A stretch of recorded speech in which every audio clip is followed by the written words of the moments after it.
It's a story of evolution, not revolution at Zero this year, with a few practical tweaks that massage a bit more out of the 2016 bikes. For starters, there's a brand new motor, which uses internal magnets instead of the old surface-mounted ones. It'll give you exactly the same power and torque as the old one, but it's a bit more efficient, and it handles heat so much better that you should basically never run into thermal cutback issues anymore, unless you're flogging the bejesus out of it on a racetrack. Also, thanks to some battery chemistry upgrades, they've squeezed a bit more power into every battery pack, and when you combine that with the motor, you end up with about 10% more range across the board. If you're more interested in quick charging than flat-out range figures, there's a new charge tank accessory that triples your charging speed when you plug it into a J1772 charging station. 70, yeah. There's also a couple of new models, although they're really just logical extensions of the old range. Let's take a look. The DSR takes the high power motor from the SR and puts it in the taller, wider body of the DS Dual Sport. 70 horsepower doesn't sound like a lot, but then it makes as much torque as the KTM 1290 Super Duke right through the rev range, so it's got more poke than a Facebook friendship from like 2006, you know, when everybody used to poke everybody. That much poke. There we go, got a little wheelie off that one. I think, and I'm not sure, but I think it feels a tiny bit softer off the line than the old motor, but it'll still get you into trouble if you don't respect it, as Motorcycle.com's Troy Shahan and I demonstrated in an unplanned bit of synchronised wheel spinning. Both had the same idea there. Handling is a touch slower than the SR due to a bigger 19-inch front wheel, and cornering grip on the road is a little bit compromised thanks to the Dual Sport tyres on this thing. It's a noticeable difference, but it won't slow you down much. In the tiny little bit of unsealed road riding we did on this launch, the DSR did the job fine. But is it really a Dual Sport? Look, probably not. The suspension's too short and too firm for any real trail riding. Still, it's probably my new favourite Zero bike just because of the bigger, broader riding position and that awesome engine. I reckon I'd fit some road tyres, scratch the D off the tank and live happily ever after for the 500,000 kilometres it takes before the battery starts to go off a bit. As for range, well, around town the DSR is good for about 147 miles to a charge. But unlike petrol bikes, electrics get their best mileage in stop-start traffic. Riding it like an idiot out in the hills, I was showing 26% and other guys were as high as 40% when we pulled in for lunch at about 45 miles. The famous, world-renowned Alice's restaurant. Apparently they're going to put a Zero burger on the menu here.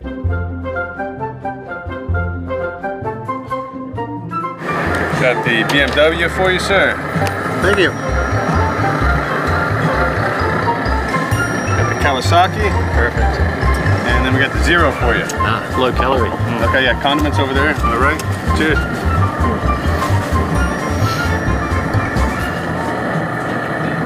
Where's the cutlery? Like.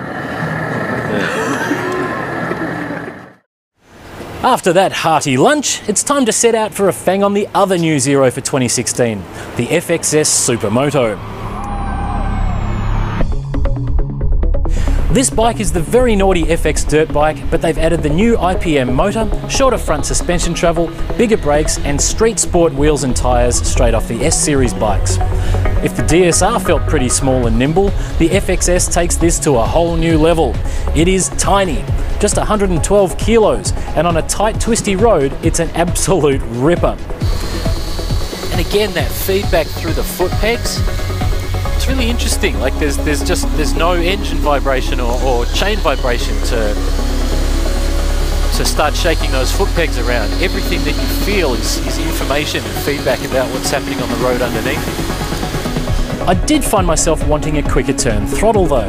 You've got to turn it a long way to get access to all that juicy power, 44 horses and 77 foot-pounds. And whether it's the smaller rear wheel or the fact that the old surface mount engine magnets sat further out from the centre of the rotor, the FXS doesn't have the same aggressive snap that the FX does. That means you've got to do all kinds of gymnastics to get a wheelie out of it. So I'm going to have to deduct 2 hooligan points. Oh yeah, this is an interesting piece of road. Good one for this kind of bike. Full of four-wheel drive, unfortunately, but not for long.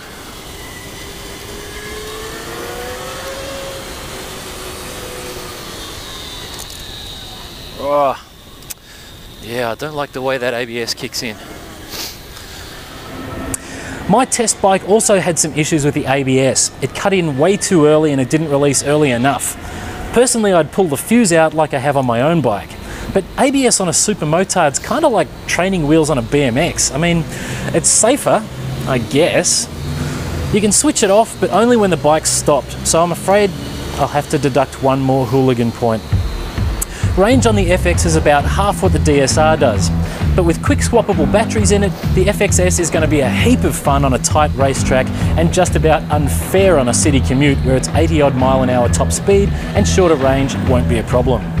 I guess I just wish it was easier to take dangerous and illegal risks on, that's all. It's still fun and it's still fast and it's still got enough shunt to stick with just about anything on a tight road.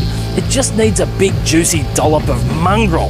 And until it gets one, I wouldn't call it a super motard, I'd call it a pretty good motard. So yes, 2016 is a year of refinement for Zero. These guys are still the only company manufacturing performance electrics in any numbers. Prices are down this year even though the range is up, and there's obscene money going into battery research right now, so that's a trend that will probably continue.